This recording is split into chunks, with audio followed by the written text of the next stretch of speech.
कि अब मैं शुरू करने लगी international trade and the developing countries, यानी कि ट्रेड और डेवलपिंग कंट्रीज़ का क्या लिंक बनता है, वो अफेक्ट होते हैं, कैसे होते हैं, क्या होते हैं। उससे पहले मैं लेकर चलूँगी कि बहुत ओवरव्यू दूँगी या कैरेक्टरिस्टिक्स ऑफ डेवलपिंग कंट्रीज़ थोड़ी सी जो है वो डिस्कस करूँगी, ताकि हमें अंदाज़ा हो सके कि डेवलपिंग कंट्रीज़ जो हैं वो कौन सी कैरेक्टरिस्टिक्स जो है वो प्रिवेल करती हैं। कुछ मैं अभी बताऊँगी, कुछ हम जैसे जैसे इसको आगे बढ़ाते रहेंगे वैसे वैसे करते रहेंगे, ठीक है। तो डेवलपिंग कंट्रीज़ में कौन कौन सी चीज़ें जो है हमें नज़र आती हैं, ठीक है। एक एक करके लिखूँगी, एक एक करके एक्सप्लेन करती जाऊँगी, ठीक है, पॉइंट वाइज। कर दूँ थोड़ा सा ताकि ये लाइट जो है इसके ऊपर पड़े, ठीक है। नज़र आ रहा है क्लियर? अच्छा शुक्र, अच्छा आगे अच्छा। तो जो डेवलपिंग कंट्रीज़ होती हैं या लो डेवलपिंग कंट्रीज़ होती हैं, लो डेवलप्ड कंट्रीज़ होती हैं, इनकी तो इसको अगर मैं आगे चल के LDCs लिखूँ तो कंफ्यूज मत होइएगा, मतलब ये होगा, ठीक है। तो LDCs की कैरेक्टरिस्टिक्स में पहली चीज़ तो ये आती है that they have low per capita income. और पर कैपिटा इनकम अगर आपको नहीं मालूम कि क्या होता है तो मच बेटर है कि आप indicators of economic growth, economic planning की जो है ये वीडियो मौजूद है चैनल के ऊपर, वो देख लीजिए, फिर आपको भी पता चल जाएगा कि ये आखिर मैंने क्यों यहाँ लिखा है। ये इकोनॉमिक ग्रोथ का एक किस्म का मेजर करता है, ठीक है। लोग पर कैपिटा इनकम यानी कि जितनी इनकम है, GDP है या GNI जो भी आपने ले लेना है, उसको डिवाइड कर दिया जाए टोटल पॉपुलेशन से, तो पर हेड इनकम कितनी बनेगी वो, ठीक है। पर हेड इनकम जो है वो बहुत लो होती है, ठीक है। एक डेवलपिंग कंट्री के अंदर पर हेड इनकम जो है वो बहुत लो होती है। वजह जो इसकी जो वजह है वो है आपकी ये कि पॉपुलेशन की ग्रोथ रेट बहुत ज़्यादा है। पॉपुलेशन ज़्यादा है या उसकी जो ग्रोथ रेट है वो भी बहुत ज़्यादा है, ठीक है।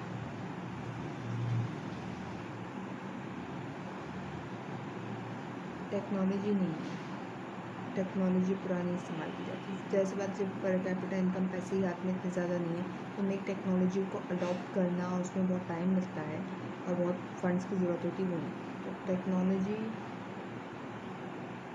एडवांसमेंट ज़ाहिर सी बात है टेक्नोलॉजी की एडवांसमेंट नहीं है तो वो इंडस्ट्रियल की तरफ या मैन्युफैक्चर्ड गुड्स की तरफ ज़्यादा नहीं जाते हैं, लेकिन इनकी GDP share of sector agriculture ज़्यादा होता है, यानी कि एग्रीकल्चर का share as a percentage of GDP जो है वो ज़्यादा होता है as compare to the percentage share of GDP by manufacturing,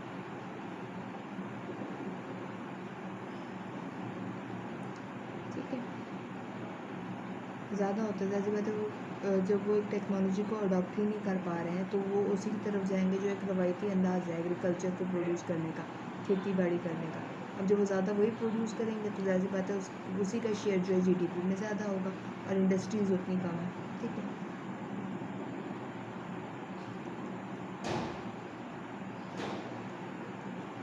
इसके अलावा इन्फेंट मॉर्टेलिटी रेट, अच्छा इन्फेंट मॉर्टेलिटी रेट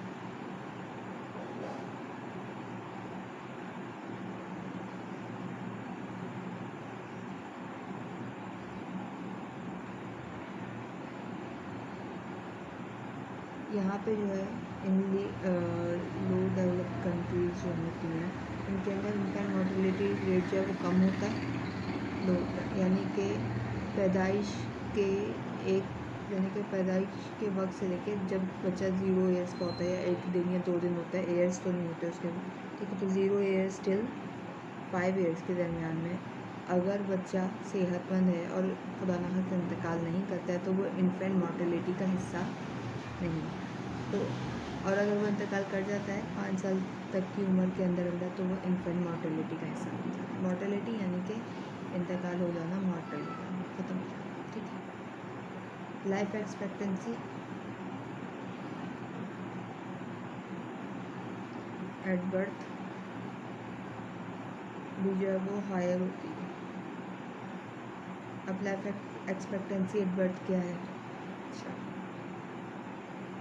चलो एक्सप्लेन करने की कोशिश करती हूँ कि आपको समझ में आ जाए कि ये क्या होता है। वैसे तो ये इकोनॉमिक प्लानिंग या आपको डेवलपमेंट इकोनॉमिक्स में ज़्यादा समझ में आएगा, जिन्होंने पढ़ी होगी उनको डिटेल्स का ज़्यादा अंदाजा होगा। मैं थोड़ा बहुत एक्सप्लेन कर देती हूँ।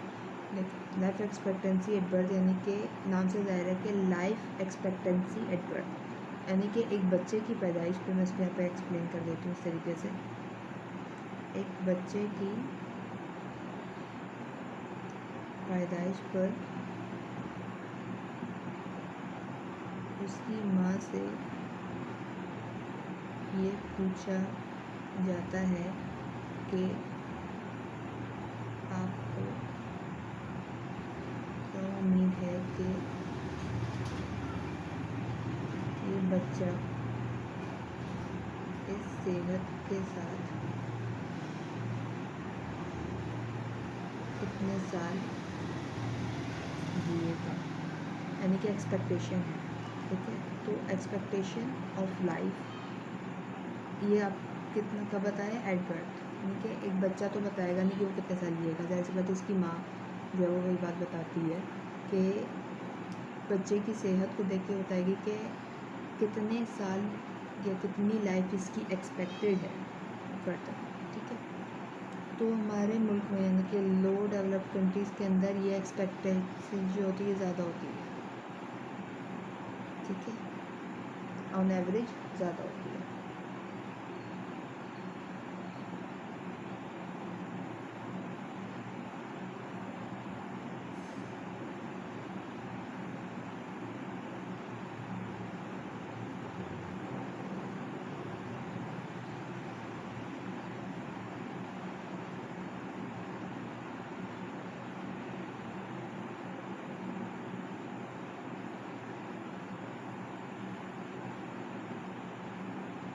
इसके अलावा लो डेवलपमेंट कंट्रीज़ के अंदर जो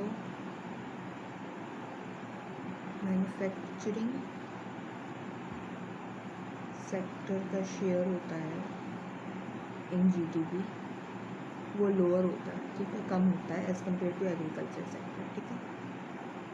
परसेंटेज ऑफ जीडीपी से जो डाटा आप लोग अगर इकट्ठा करना चाहें तो देख लीजिएगा। तो manufacturing sector share in GDP percentage of GDP से मिल जाता है। ये डाटा ज़्यादा इजी रहेगा, कन्वीनियंट रहेगा कंपेयर करने में। तो ये जो होता है ये मैन्युफैक्चरिंग सेक्टर का less than agriculture percentage of GDP, ठीक है, यानी कि एग्रीकल्चर सेक्टर का जो शेयर होगा जीडीपी के अंदर उससे मैन्युफैक्चरिंग वाले का जो है वो कम है, ठीक है।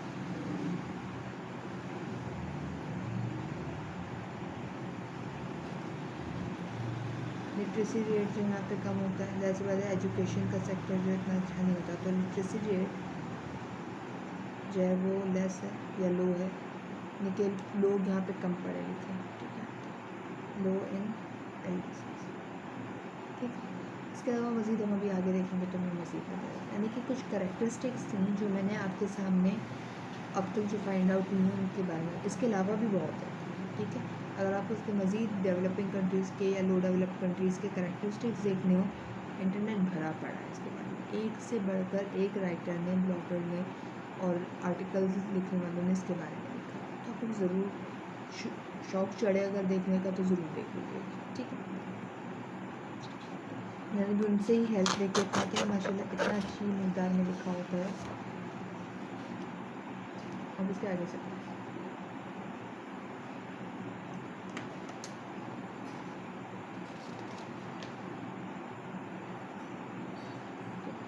अब हम यहाँ देखने लगे हैं कि ट्रेड का इकोनॉमिक डेवलपमेंट यानी डेवलपिंग कंट्री के इकोनॉमिक डेवलपमेंट पे क्या इफेक्ट आता है, ठीक है। रोल ऑफ ट्रेड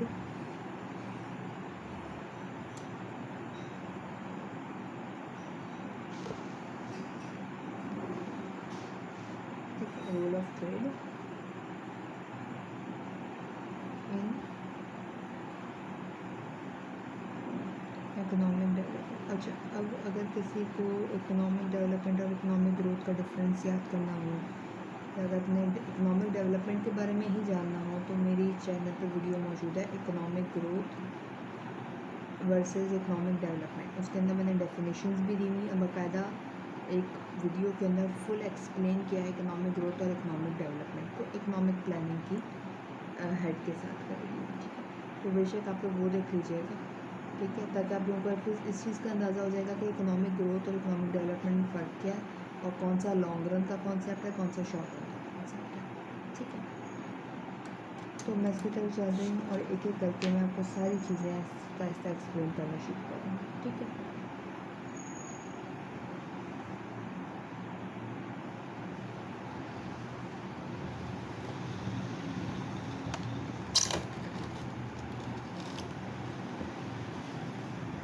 ठीक है। अच्छा जी, तो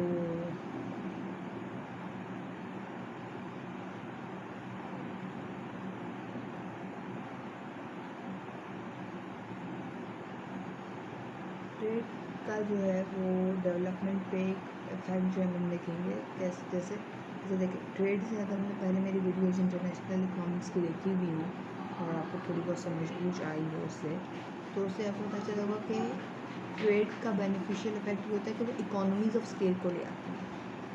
अगर आपको याद हो कि इकोनॉमीज़ ऑफ स्केल आ जाता है, यानी कि पर इकोनॉमी पर यूनिट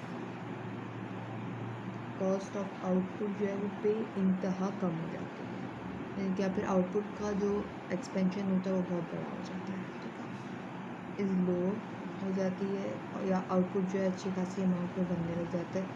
मगर इसके अंदर हम एक चीज़ भूल जाते हैं, उस यानी कि आउटपुट इतनी मकदार में बनाने के लिए आपके पास डोमेस्टिक फैक्टर ऑफ प्रोडक्शन भी तो होने चाहिए ना, अनलिमिटेड या एक अच्छी खासी बड़ी, चलो अनलिमिटेड ना से इन्फिनिटी ना हो, एक हद के बाद रुक जाए, मगर ऑलमोस्ट, या क्या कहते हैं उसको, लीड टू अनलिमिटेड या मूविंग टूवर्ड्स अनलिमिटेड। तो वो जो लिमिट के अंदर इस्तेमाल करते हैं ना, लिमिट मूव्स टूवर्ड्स अनलिमिटेड, हुआ। तो डोमेस्टिक फैक्टर ऑफ प्रोडक्शन या तो अनलिमिटेड, चलो अनलिमिटेड तो हो नहीं सकता, यानी इतना हो कि वो इतना सारा आउटपुट प्रोड्यूस कर सके। अनफॉर्चुनेटली हमारे जो लो डेवलप्ड कंट्रीज़ होते हैं, they lack of that much amount of unlimited. चलो लेबर तो फिर भी शायद अनलिमिटेड इतना मौजूद हो जाए, अगर कैपिटल नहीं होता, क्योंकि ठीक है, लेबर फिर भी हो जाएगा, चलो लेबर फिर भी अवेलेबल है एक अच्छी खासी अमाउंट में, but capital is not available, क्योंकि अमूमन जो लीस्ट डेवलप्ड कंट्रीज़ होती हैं, अमूमन देखिए जो कहीं वो कंजम्पशन ओरिएंटेड होती हैं। ठीक है, ये एक नया फैक्टर आ गया, लोग देख लो, एक और नया कैरेक्टरिस्टिक निकला है कि almost, not all of them but almost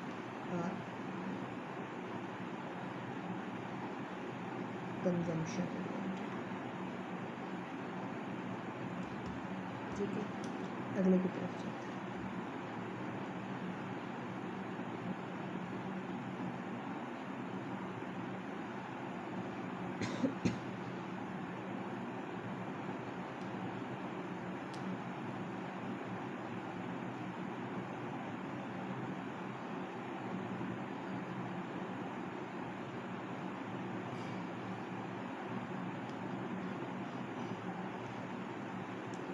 इससे पहले मैं जो शुरू में हमने एक थ्योरी पढ़ी थी डेविड रिकार्डो की कंपैरेटिव एडवांटेज की, वो चूँकि एक शॉर्ट टर्म का कॉन्सेप्ट था, यहाँ हम एक लॉन्ग रन कॉन्सेप्ट की बात कर रहे हैं, क्योंकि इकोनॉमिक डेवलपमेंट एक लॉन्ग रन का कॉन्सेप्ट होता है। चलिए मैं बता देती हूँ इस चीज़ को, वीडियो में आप बेशक मत देखिएगा, मगर डिटेल्स जानने के लिए देख लीजिएगा, ताकि थोड़ा बहुत डिफ्रेंसीशन आपको रिवाइज हो जाए, या अगर नहीं मालूम है तो आप लोग जान लीजिए। ठीक है, अच्छा, तो पर जो कंपैरेटिव एडवांटेज होता है वो हर वक्त एक जैसा नहीं रहता,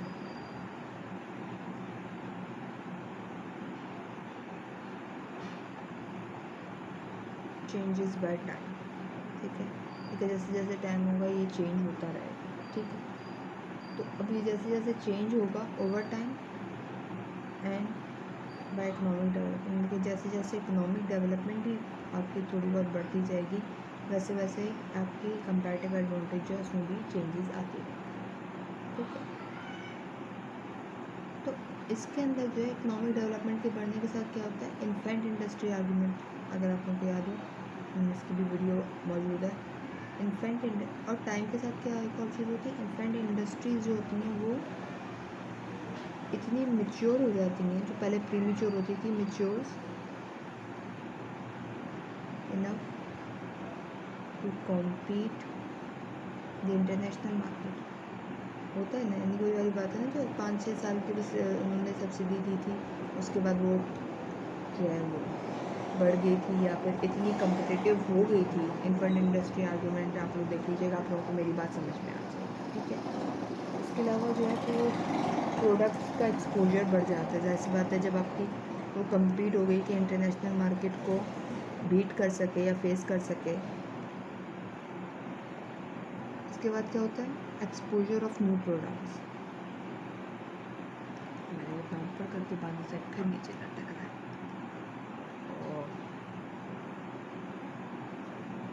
अच्छा, तो मैं क्या कह रही थी कि एक्सपोजर ऑफ न्यू प्रोडक्ट्स शुरू हो जाता है, यानी ये कि आपने जैसी बात है, जैसी आपकी फर्म जो इतनी मेच्योर हो जाएगी कि इंटरनेशनल मार्केट को वो पकड़ सकेगी, संभाल सकेगी, तो वो उस हिसाब से जो है आपके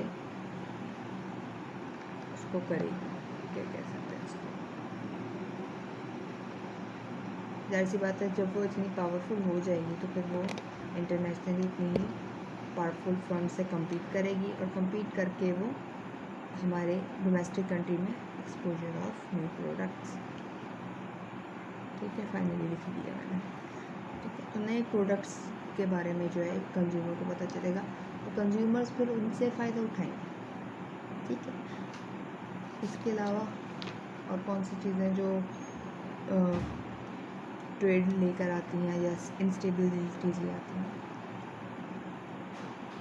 एक्सपोर्ट की इंस्टेबिलिटी, यानी कि एक्सपोर्ट की इंस्टेबिलिटी एक बड़ा फैक्टर है आपके ट्रेड्स के चेंज होने पे और इकोनॉमिक डेवलपमेंट पे इफेक्ट डालने का लॉन्ग रन पे, एक्सपोर्ट इंस्टेबिलिटी। ठीक है, यानी कि एक्सपोर्ट की वैल्यू का कम होना या ज़्यादा होना लॉन्ग रन के अंदर, और वो इस वजह से नहीं होता कि प्राइस ऑफ एक्सपोर्ट और क्वांटिटी ऑफ एक्सपोर्ट में कोई चेंज आ रहा है, नहीं, ऐसा कुछ नहीं होता। इस वजह से नहीं आती ये एक्सपोर्ट सबसे जो है चेंजेस, बल्कि ये आती हैं हाई डिग्री ऑफ ओपननेस से।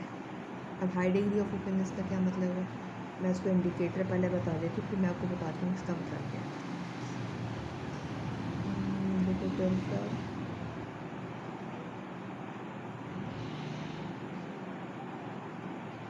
रेट ऑफ फॉरेन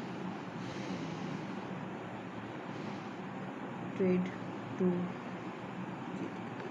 अभी प्रेस में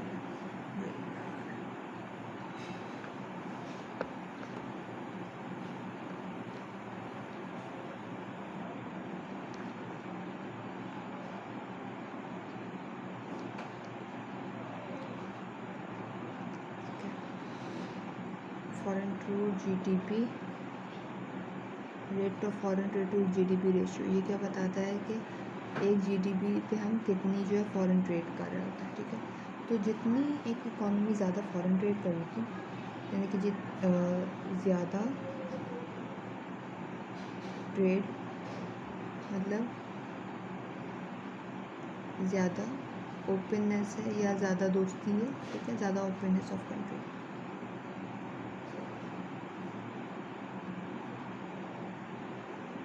यानी कि जितना हायर रेट होगा इस इंडिकेटर का, उतनी ज़्यादा वो कंट्री जो है वो एक्सपोर्ट और इम्पोर्ट कर रही होगी। ठीक है, मगर इसकी वजह से क्या होता है कि ये जो है आपकी ज़्यादा ओपननेस होना और ये चीज़ जो है ये आपके डोमेस्टिक की प्राइसेस पे, यानी कि डोमेस्टिक की प्राइसेस की बात कर रही हूँ मैं, इन लॉन्ग रन डोमेस्टिक की प्राइसेस पे और जीडीपी पे इफेक्ट आती है, और वो पॉजिटिव भी हो सकता है, वो नेगेटिव भी हो सकता है। ठीक है, इसके अलावा एक्सपोर्ट में इंस्टेबिलिटी किस वजह से आती है, थोड़ी बहुत अनसर्टेनिटी की वजह से, जैसे कि डिमांड एंड सप्लाई की शिफ्ट होने की वजह से प्राइस की इंस्टेबिलिटी, जैसे फॉर एग्जांपल ये रही है आपके पास डिमांड 1 यानी कि टाइम पीरियड 1 की डिमांड, और ये सप्लाई 1, ये इक्विलिब्रियम चल रहा था, ठीक है। ये प्राइस चल रही थी, प्राइस 1 चल रही थी, ये क्वांटिटी चल रही थी, यहाँ पे क्वांटिटी, यहाँ पे प्राइस, ठीक है। एक्सपोर्ट की प्राइस सप्लाई और डिमांड लेके चल रहे हैं, ठीक है। फॉर एग्जांपल किसी भी वजह से आपकी डिमांड बढ़ गई, यानी कि आज से लॉन्ग रन में यानी कि 50 साल बाद डिमांड बढ़ गई, सप्लाई अपनी जगह टिकी हुई है, सप्लाई में फ़र्क नहीं है मगर डिमांड बढ़ गई, आपकी क्वांटिटी भी बढ़ गई, आपकी प्राइसेस भी बढ़ गई। तो प्राइसेस का बढ़ना, क्वांटिटी का बढ़ना एक्सपोर्ट पे क्या करेगा, एक्सपोर्ट का वैल्यू बढ़ा देगा, सही है। फिर दूसरा फैक्ट क्या हो सकता है, तो डिमांड की शिफ्ट, अगर सप्लाई में बढ़ जाए, कम हो जाए, कुछ हो जाए, तो ये सप्लाई कर्व 1, ये डिमांड कर्व, अगर सप्लाई आगे आ गया तो क्या हो जाएगा, E1, ये E2, ठीक है। तो E1 पे प्राइस 1, क्वांटिटी 1, E2 पे प्राइस 2, क्वांटिटी 2। तो हम क्या देख रहे हैं, क्वांटिटी बढ़ गई, प्राइसेस कम हो गई, ठीक है। अब इससे हमें क्या करना चाहिए कि एक्सपोर्ट की वैल्यू बढ़ गई या कम हो गई, वो डिपेंड करता है कि चेंज इन प्राइसेस बढ़ा है कि चेंज इन क्वांटिटी। अगर चेंज इन प्राइसेस बढ़ा होगा तो आपका जो एक्सपोर्ट की वैल्यू है वो कम हो जाएगी, और अगर आपके पास चेंज इन प्राइस जो है वो कम है, चेंज इन क्वांटिटी, तो एक्सपोर्ट की वैल्यू बढ़ जाएगी या पॉजिटिव हो जाएगी, चेंज जो होगा उसका पॉजिटिव, ठीक है। एक ये एक फैक्टर है जिसकी वजह से आपकी ट्रेड जो है या वो अनस्टेबल रहती है, इस वजह से इकोनॉमिक डेवलपमेंट भी अनस्टेबल रहती है। इसके बाद एक आता है टॉपिक, वो आता है long term terms of trade की डिटोरिएशन, ये बड़ा एक इम्पोर्टेंट चीज़ है, ये लॉन्ग टर्म या लॉन्ग रन का टर्म्स ऑफ ट्रेड डिटोरिएशन, यानी कि ये वो है इमेसराइजिंग ग्रोथ, अगर आप लोगों ने देखी हो तो उसका है डिटोरिएशन, स्पेलिंग सही नहीं लिखी मैंने, आपको देख लीजिएगा, ठीक है। तो long terms of trade deterioration, तो एक लेस डेवलप्ड कंट्रीज़ की price of export is equals to price of import, terms of trade ये होता है, ठीक है। तो जो हमारी इम्पोर्ट है वो किसी और की एक्सपोर्ट है, ठीक है। फॉर एग्जांपल आईसीज़ का नाम लिख रही हूँ, ठीक है। जो हमारी एक्सपोर्ट है वो किसी और की इम्पोर्ट है, और जो हमारी इम्पोर्ट है वो किसी और की एक्सपोर्ट है, यही है ना। तो अगर हमारे प्राइसेस बढ़ जाए,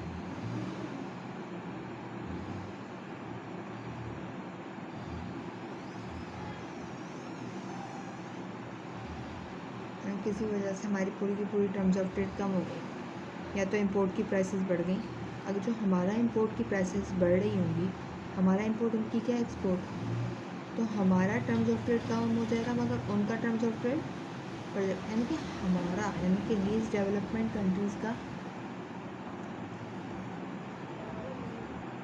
मैं सो जाऊँगी और परेशान हूँ, मैं काम करके लेटूँगी, ठीक है। तो लीस्ट डेवलपमेंट कंट्रीज़ की जो टर्म्स ऑफ ट्रेड है वो डिटोरिएट हो रही है साइमल्टेनियसली, जो हमारे दूसरे कंट्रीज़ हैं उनकी जो है वो डिटोरिएट नहीं हो रही, वो वेल ऑफ हो रही है, बेटर ऑफ हो रही है, ठीक है। एनहेंस हो रही है, बेटर ऑफ हो रही है, मैनी अदर वर्ड्स जो आपको, ठीक है। अच्छा, एक फैक्टर और आता है जिस जो कि आपके इस वजह बनता है, ये long term deterioration in terms of trade की एक वजह जो है वो है डिफरिंग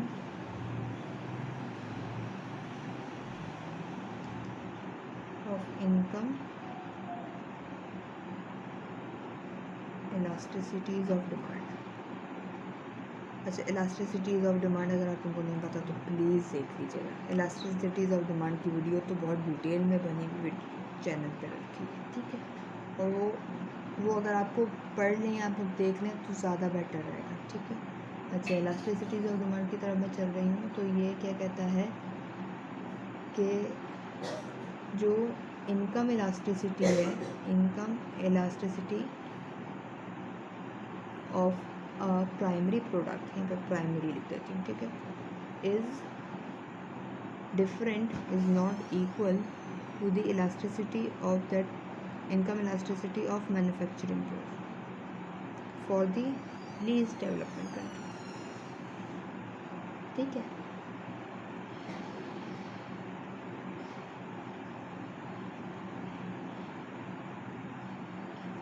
इसमें बेसिकली कहते हैं कि लीस्ट डेवलपमेंट कंट्रीज़ की जो ये प्राइमरी प्रोडक्ट की इलास्टिसिटी होती है ये कम होती है as compare to the manufacturing वालों की इलास्टिसिटी। इनकम इलास्टिसिटी की बात करें, मैं एन भी लिखा है साथ में, ठीक है, एन या आई जो भी आप रिप्रेजेंट करते हैं, ठीक है, जो आप उस हिसाब से रख लीजिएगा, ठीक है। वजह ये है कि जो लीस्ट डेवलपमेंट कंट्रीज़ होती हैं वो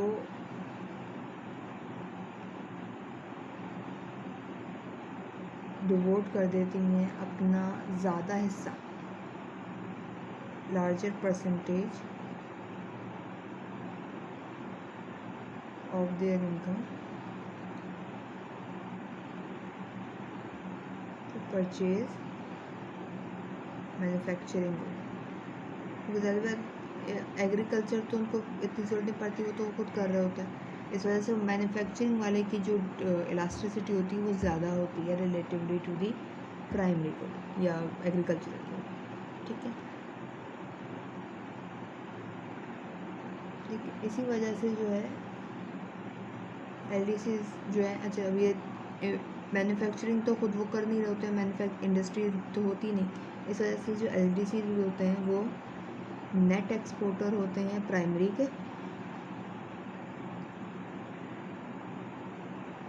of primary good and net importer of manufacturing. क्योंकि मैन्युफैक्चरिंग तो उनके पास होती ही नहीं ना, इंडस्ट्री सेक्टर तो इतना होता ही नहीं है, वो अपनी बेसिक चीज़ें जो है वो एग्रीकल्चर सेक्टर से पूरी कर रहा होता है, ठीक है।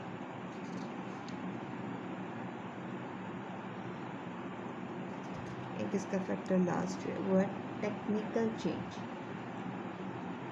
ठीक है, जो एक चीज़ बिल्कुल लास्ट इसकी आती है जो कि इस लॉन्ग रन डिटोरिएशन को अफेक्ट कर रही होती है, वो होता है टेक्निकल चेंज।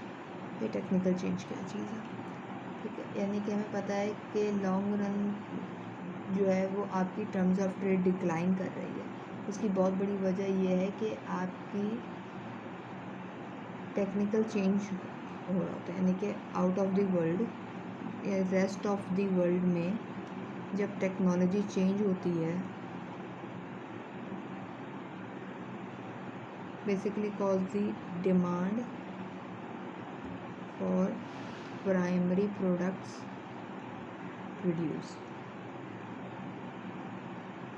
ठीक है, यानी इसको अगर मैं एग्जांपल से एक्सप्लेन करती हूँ, चलें, हमारी दादियाँ या नानी जो थी, ठीक है, दादी और नानियों के दौर में क्या होता था, क्योंकि मैं तो if I am not so wrong, मैंने अभी गांव देहातों में तरीके का शायद इस्तेमाल हो भी रहा हो कि गंदुम आती थी, फिर वो चक्की के ज़रिए पिसती थी,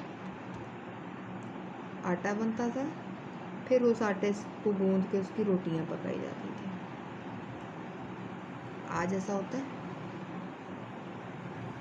ठीक है, आज का दौर क्या है, गंदुम लेके और गंदुम और चक्की का नहीं है, आप सिंपल जाते हैं दुकान से जाएंगे, या चक्की की दुकान भी होगी ना, तो चक्की की दुकान से आटा लाए, ठीक है, अच्छा गूंदा भी आजकल हाथ से नहीं जाता, उसके लिए भी तो ब्लेंडर्स होते हैं ना, स्पेशल वाले हैंडी ब्लेंडर्स होते हैं या ग्राइंडर्स होते हैं उसके अंदर, ठीक है। चलो जैसे भी तैसे आटा गूंद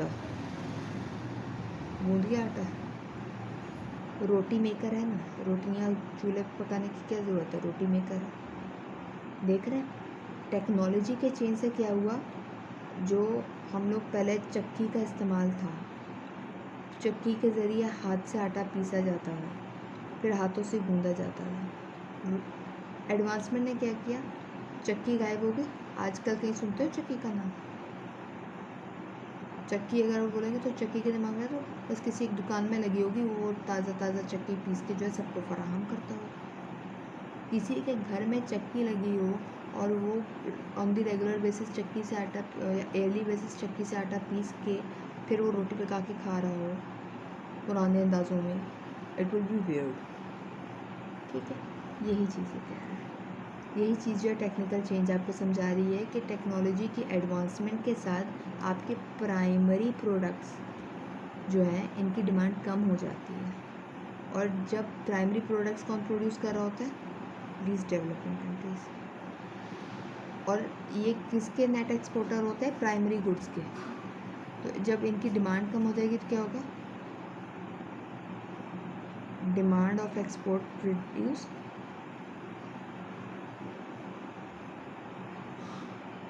ठीक है। अब डिमांड और सप्लाई की डायग्राम बना के एक्सप्लेन करो तो डिमांड के कम होने से क्या होता है? डिमांड कम हुआ, ये प्राइस चल रही थी, प्राइस कम हो गई, एक्सपोर्ट की प्राइस कम हो गई। ये terms of trade, price of export, price of import. अगर ये रेशियो न्यूमरेटर कम हो जाएगा तो पूरा कम हो जाएगा, यानी कि फिर से वही हो गया ना, terms of trade in long run deteriorate.